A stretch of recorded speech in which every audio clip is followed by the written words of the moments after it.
Everyone, welcome to week 8. We're going to look this week at adverbs and prepositions. So we'll talk a little bit about adverbs in English and Latin, prepositions in English and Latin, and then we'll start to talk about the ablative, but that'll really be for next week, so a little head up.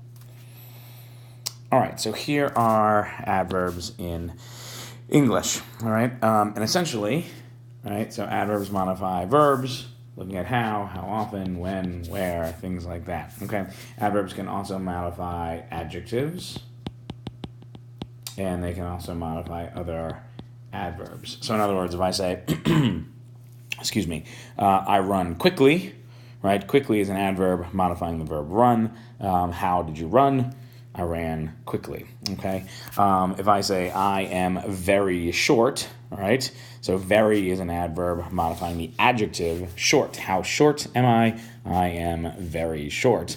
And then if I modify that slightly to say I am very, very short, right? How very short am I? I'm very, very short. And so very modifies another adverb, okay? And you can see the adjective used down here and the adverb use down here, right? So extremely well for one adverb modifying another adverb, and absolutely fabulous for an adverb modifying an adjective. All right. In English, adverbs tend to end in ly, but not necessarily all the time. So fast is both an adjective and an adverb in that form, right? I can say I am fast, where it's an adjective, or the car drove fast, as the example shows, in which case it is an adverb. But the important thing to remember about adverbs in English or Latin is that they answer kind of the how, when, where type questions. All right, questions like what or who, those won't be adverbs, those will be pronouns. All right, we haven't learned those yet, but that's why we say that adverbs focus on those how, when, why, where.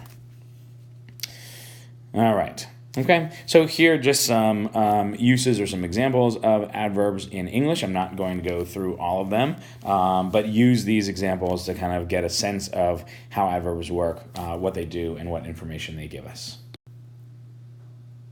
All right, so these are the categories on the left here of the kinds of information that adverbs will often give us. And this is important as we move forward. And remember, I said we're going to get a little heads up for next week with the ablative, which is another case, in that adverbs, all right, answering those questions, the hows, the whens, the wheres, the whys. When we learn the ablative, we'll see that the ablative functions in many ways like an adverb. So in other words, I can say I never get up early on the weekends, right? Or I can say I never get up before 6 a.m. All right. Note they give essentially the same information, right? When do you get up, or in this case, when do you not get up? All right. So adverb early, prepositional phrase before 6 a.m. and before is our preposition. All right. So they are equivalent expressions. They give the same information, but they do that in two different grammatical ways. Early being an adverb, before 6 a.m. being a prepositional phrase, okay? And that's one thing to keep in mind, is that adverbs and the ablative, or adverbs and a lot of prepositional phrases, not all prepositional phrases, will function the same way. That the ablative, again, which we'll learn next week, and many prepositional phrases give adverbial information, give the same information that adverbs give, whether there are modifiers involved, and so you need a prepositional phrase, or whether there isn't an adverb, an equivalent adverb, a single word adverb in Latin or English. All right. So I can say I ran quickly, right, during the race. I ran quickly during the race, or I can say I ran with great speed during the race. So with great speed is obviously a little awkward in English, but again, same idea. It gives the same kind of information as quickly. It gives that adverbial information. So the reason we're learning adverbs and prepositional phrases together is that there is some overlap in the kinds of things, the kinds of information that they give. Okay? So walk across the road carefully versus walk across the road with great care. All right? And again, same thing, carefully adverb, with great care, prepositional phrase, they give the same information. And we'll see next week that with great care is going to be an ablative in Latin. All right? So anyway, I won't give examples for all of them, but the takeaway from this slide, this information, is that idea that adverbs and prepositional phrases oftentimes give this information. All right, so here they are in Latin. All right, we're not going to worry about comparative and superlative quite yet. The important part is right over here. All right, so on the left is your adjective, kind of your standard adjectival form. All right, and on the right is your adverb. The good news about adverbs is they only exist in one form. They don't change their form. They just have one ending. It's fixed. It doesn't change. Adverbs are adverbs. So for 212 adjectives or adjectives, you'll take that stem, right, iqu or horrid, and then you'll add that long e or just the e to make the adverb. So equal, equus, equally, ique, horrible, horrida, and horribly, horridae. All right, so it's really just that simple. There's not a ton to learn form-wise with adverbs. The 212 change over to the e, all right, and then third declension down below. All right, same thing. You get that stem, fort, grau, prude or prude. All right, and then you add iter or ter. Okay. Excuse me. Yeah, depending on what the stem is. So iter or ter for the third declension adverb. Excuse me. So fortis, brave, fortiter, bravely. Grauis, serious, grauiter, seriously. Prudens, thoughtful, prudenter, thoughtfully. All right, and on the right is just text that sort of explains as well. All right, so here is an adverb text. Here are some Latin adverbs in action.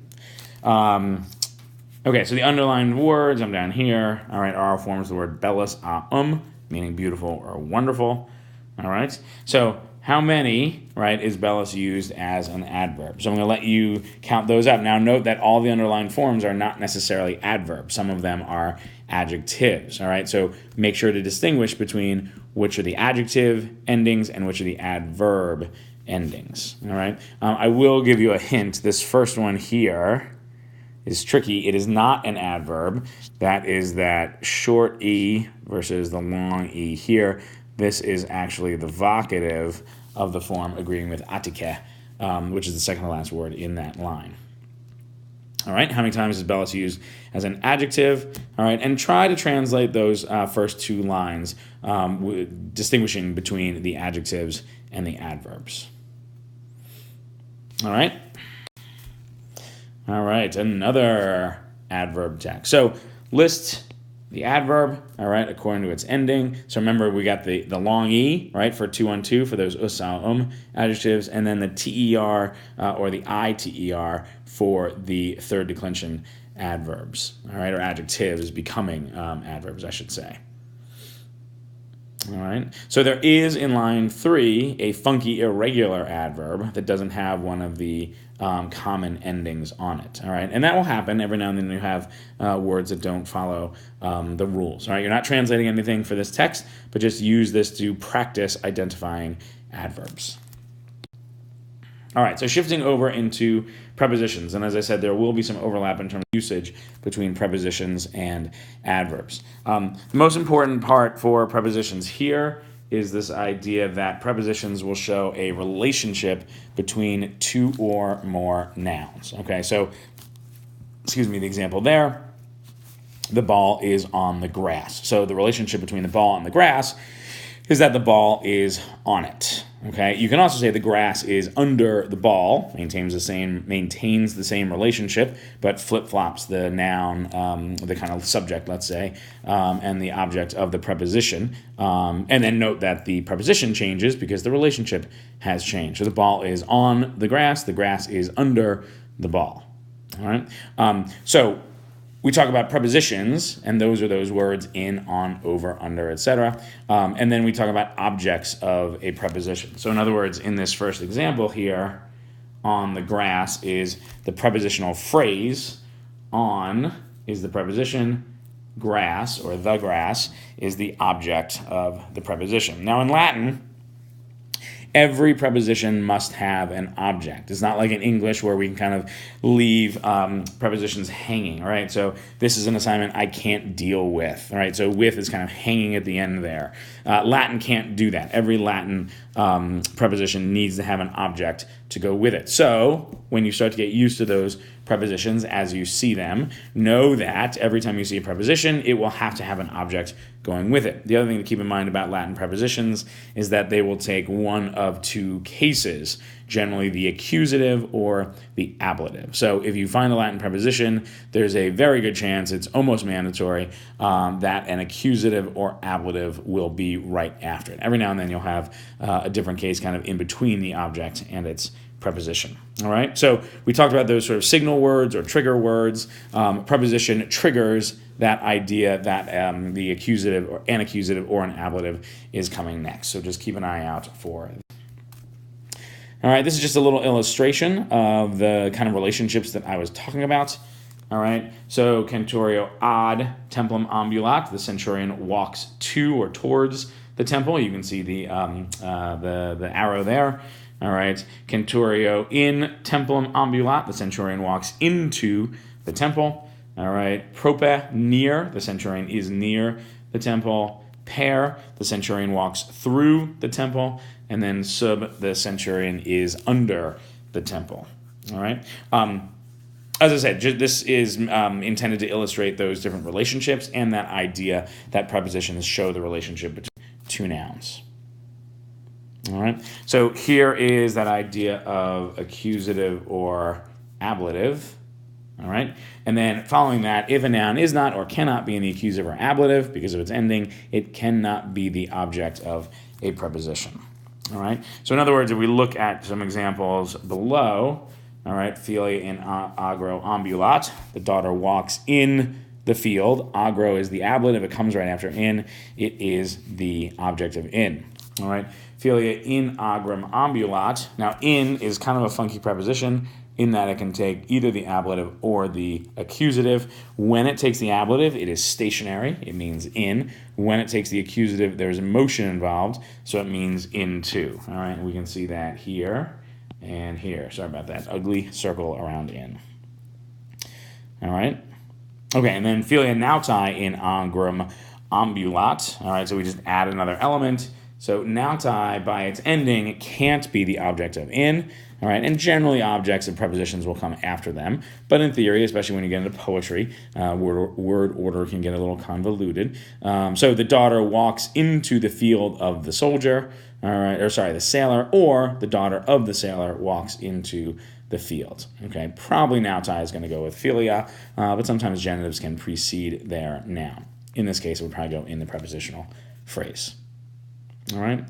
Final thing, and this gets to that adverb idea. Prepositional phrases are associated with verbs. Oftentimes, not always, oftentimes, prepositions and prepositional phrases will give verb type information. All right, so here's the full version of that relationship handout. What you can sort of notice as well, obviously you've got the relationships here, is these sheets are divided by case. Right, so on the left we have prepositions that take the ablative, and on the right we have prepositions that take the accusative. And that's not going to change in, as I said, and sub as well can take either of them, but prepositions take a specific case. So per will take the accusative, pro will take the ablative. That won't change. All right, sorry about that little phone call that I had to pause during. All right, so you don't need to know all these prepositions. Focus on the ones that are in your vocab list in the book, but know that each preposition will take a specific case, and that won't change. All right, let's take a look at the summatives for the week. All right, here is the reading. So we are translating the sentences. All right, as we are adding in now prepositional phrases, it's a good time to really get used to this idea of chunking. And what that means is you sort of read through the sentence. So puella ad feminam librum portat. The reason you do that is you kind of make mental notes of things you know, things you might need to know, things you think you know but aren't sure of, and start to sort of organize the sentence. All right. So in other words, if I look at that first sentence, puella, right? It's got an a ending. That can be a nominative. It's the first word of the sentence. There's a good chance that that's going to be my subject. All right. Next word, ad. All right. We've already said that the prepositions in Latin are sort of signal words, and with ad, I know I'm going to need an accusative. Feminam right after it is an accusative, so I can sort of mark that off as a unit, a chunk. Ad feminam is a prepositional phrase. Librum has an accusative ending with that um. So there's a good chance that's going to be a direct object, and portat with that T ending is going to be my verb. Now you might need to look up some endings, right? Make sure, some meanings, make sure that you know what the words mean. But with this information, it should be relatively straightforward to get the sentence, right? So the girl carries the book to the woman. All right, so puella portat librum ad feminam, or puella ad feminam librum portat. The girl carries the book to the woman. All right, so excuse me, get in that habit of looking at a whole sentence, thinking about what parts kind of go together, and that will help you kind of make the sentence smaller. All right, so I look at number 4, which is the longest sentence, ad templum, right? There's my prepositional phrase right off the bat. All right, now deo, dona, those are going to be different words, separate words, not together. Deo's got what I would guess is a dative ending on it. All right, dona, remember that dona is neuter, so that is going to be either a nominative plural or an accusative. And then semper is going to be an adverb. Portamos is my verb with that mus ending. That tells me the subject's we. Once I know that subject is we, excuse me, it helps me to know that dona is likely accusative. It would make a lot of sense for dona to be nominative with a we subject. All right, so you can use different parts of the sentence to figure out other parts of the sentence. All right, and here is the writing. You're just translating the parts in brackets. All right, so you're just translating the part in brackets. But remember, it's good to translate the whole thing to help you with that. So they walk to the forest. You're going to need a preposition, and you're going to need an object. And remember to keep track of what cases those prepositions take. All right, so ambulant to the forest is going to be ad. That's my preposition to. That's going to take the accusative, so that means that forest has to be in the accusative. So ad silvam. All right. All right, that is it for this week. I'll be back next week. Please email me if you have any questions. Thanks.